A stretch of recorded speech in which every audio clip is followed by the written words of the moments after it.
updating our breaking news for you this hour out of the U.S. in Ferguson, Missouri. There are reports of gunfire outside the city's police department. Right now you're looking at live pictures coming to us from Ferguson, where it's just past 1:30 in the morning.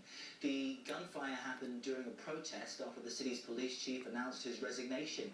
The St. Louis Post-Dispatch is now reporting 2 police officers have been shot, and a police source tells the dispatch that both officers are expected to survive. We continue to look for confirmed information, and when we get an update on this developing story, we'll bring it to you live.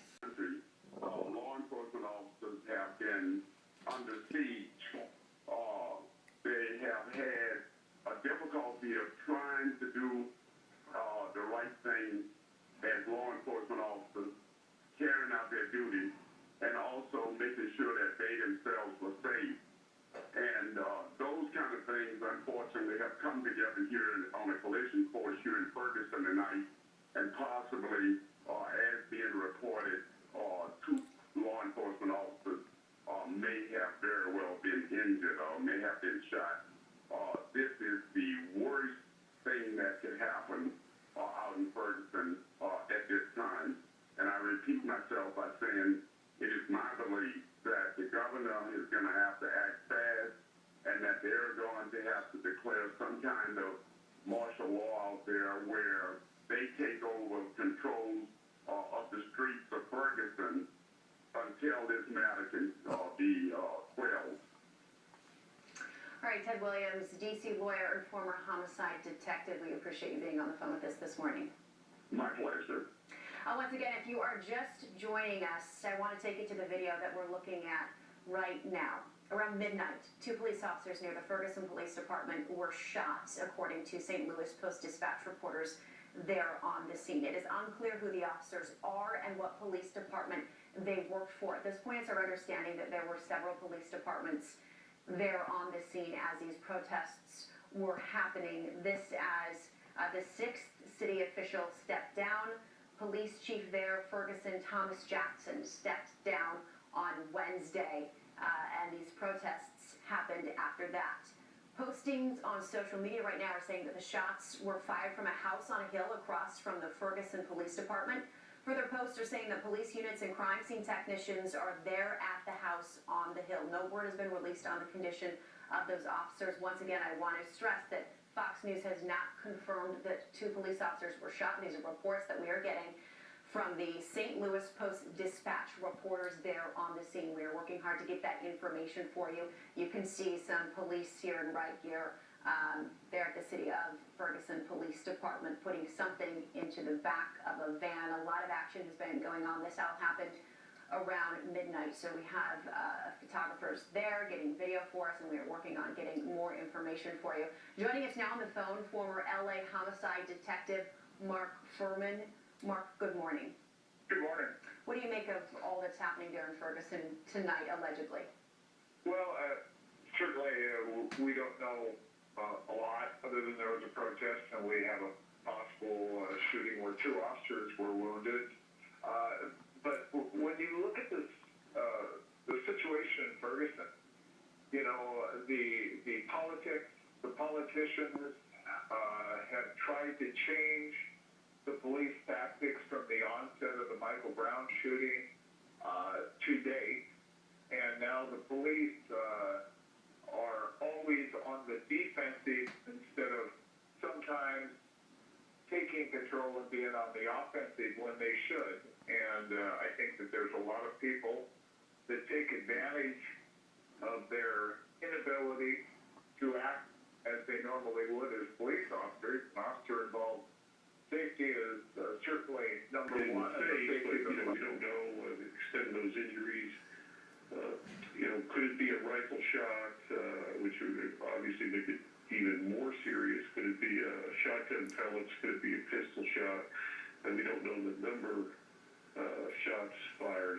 Was it just a couple? Was it, a string of shots? So that remains to be found out. So. Local media right now is reporting that the shots were fired from a house on a hill across from the Ferguson Police Department, and also saying that police units and crime scene technicians are at the house on that hill. Again, this is coming from local media on the ground, and we, of course, here at MSNBC are still trying to verify all of this. But the reason why I asked you specifically about those shots coming from that distance is because does it tell us that this must have been someone who was very skilled when it comes to the shooter in this?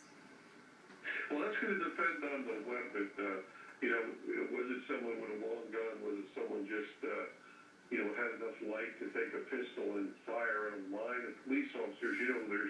If there's a line of officers there, 50, 100 officers in the line, and you're able to see it and fire at it, the chances of hitting someone when you shoot in a line would be pretty good without you being a great marksman.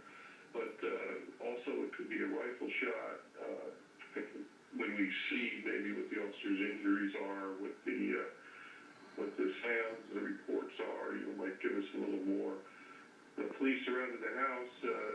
Could they have the shooter locked in the house, or could they have escaped and the shooter was just around the side of the house? Was he shooting from inside a window of the house? Right. And it's still barricaded inside, or did they leave? Well, here's what we do know. We do know that there were some protests taking place outside the police department Wednesday evening, and those protests were following the resignation of Police Chief Thomas Jackson, who said earlier Wednesday that he was going to resign on March 19th, and this of course follows that scathing DOJ report of the police department to being racially biased in its policing. And so with that in mind, these protests taking place there's also word that there were police in riot gear standing outside of the police department as those protests were taking place. Given that information, I know it's just a little bit, give us a clue as to what kind of protection these officers might have had. And all of a sudden I heard at least 4 to 5 shots ring out. I know that area, and I know the shots came from at least over by the grassy area beyond the subway, so nowhere near the protesters. And I'm trying to rebuild what happened, and it took me at least 30 seconds of watching before I realized there was an officer down. When I figured that out, I think everybody else kind of figured it out at the same point, that we just began to run. The protesters, we're not there to shoot cops. We don't like violence, and so we did what anybody else would do, run away. So Marcus, you were not far from where the protesters were, and you believe that you heard the direction that the shots were being fired, and it was from behind the protesters. What was the reaction once those shots rang out from the police? How did they react? What did they do? Well, that was one of the things I noticed as I was running away. Like I said, it took me I was probably the fastest I've ever run in my life before I got in my car. And as I was driving away, all of the cops were down on their knees with guns drawn. I could see several of them bending over at what I think was the cop that was shot, and they're lifting him away and pulling him away. And that's really the last thing I saw before me and our 50 other cars and I ran out of the lot. And up until this point, would you describe that the protests had been mostly peaceful? I mean, there had been a couple of scuffles, maybe 1 or 2 arrests. Is that what you'd seen? Oh, you mean in general? Or? Yeah, up until the point, before the shots were fired, before the policeman was wounded. Yeah, tonight was,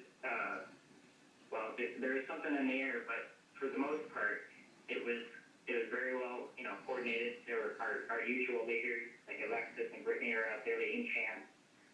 There were a couple of troublemakers from, I don't know, I don't even know who they were, but one of our protesters was assaulted. But other than that, it really wasn't